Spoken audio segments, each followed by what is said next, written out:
a conference championship, and like you said, high seed in the playoffs, and they're going to be a very, very tough place to go travel to come November. Absolutely. What we got next?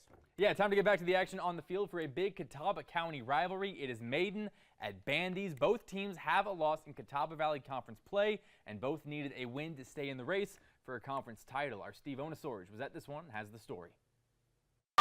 It was no blondes night for the Maiden cheerleaders. Well, not exactly. It's for a reason. Not the only good cause tonight, a steady stream of help. On the field, though, it was all about football and what team could get the edge for the playoffs. Bandys has had a good year so far, so have the Maiden Blue Devils. Who would be hot tonight? Bandys took the lead first. This long pass over the middle. Nice catch. Ryder McClure led to the first score. Bandys with the early lead. But it didn't last long. Check out this one-handed catch by Rasheen Misher. Oh, yeah. And next play, Maiden ties it up. But look at this. Jax Lambert takes the ensuing kickoff. You guessed it. Wouldn't be showing it unless he did go all the way. And he did.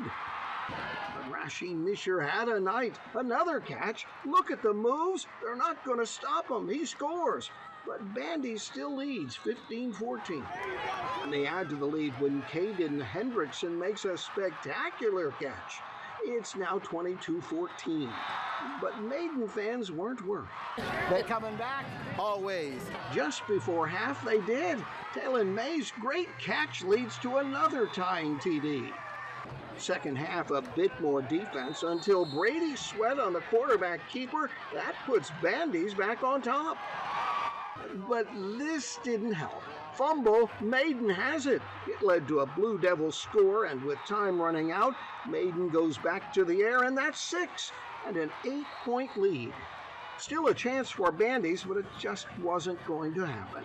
The Blue Devils win this one 37-29. At Bandys High School, Steve Onosorge for Football Friday Night.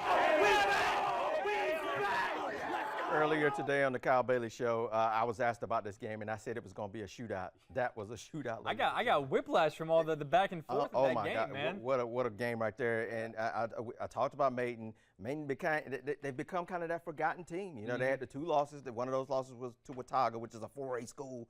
And everybody just kind of, it's Bunker Hill and, you know, your Shelbys and your Burns. Nobody's really, in Salisbury and Monroe, and nobody's talking about Maiden. And they go and they get a very impressive win against Bandys tonight. They got a huge game next week against another team. That win keeps them in the chase for the conference championship. They got Bunker Hill next week. If they can beat Bunker Hill next week, they would be tied with Bunker Hill because they would have the head-to-head. Maiden would get the conference championship if they win the rest of their games. So with this win, Maiden put themselves right back into the running to win the Catawba Valley. And you talk about how the script can flip in that conference especially. I remember the first season I was here, you sent me up to Maiden and Bunker Hill for the game of the week, and I believe Bunker Hill hadn't beaten Maiden since 1989. So you talk about how many, I don't want to do the math on live TV. Go ahead. Well, that was a long one-sided rivalry for a long time, but then last year Bunker Hill finally breaks through, and now all of a sudden, like you said, we're kind of forgetting Maiden. It seems like that one win, and all of a sudden it feels like Bunker Hill is kind of the team in that conference to keep an eye on, but now you look at kind of the collision course both of these teams are heading towards right now, and it should be a really good one. If it's not Steve-O, I might volunteer to head up there myself. I think that could be another shootout there. I'm going to give you a menu of games in a few seconds. Just hold your horses. Next week is, oh my gosh. Yeah. I put 10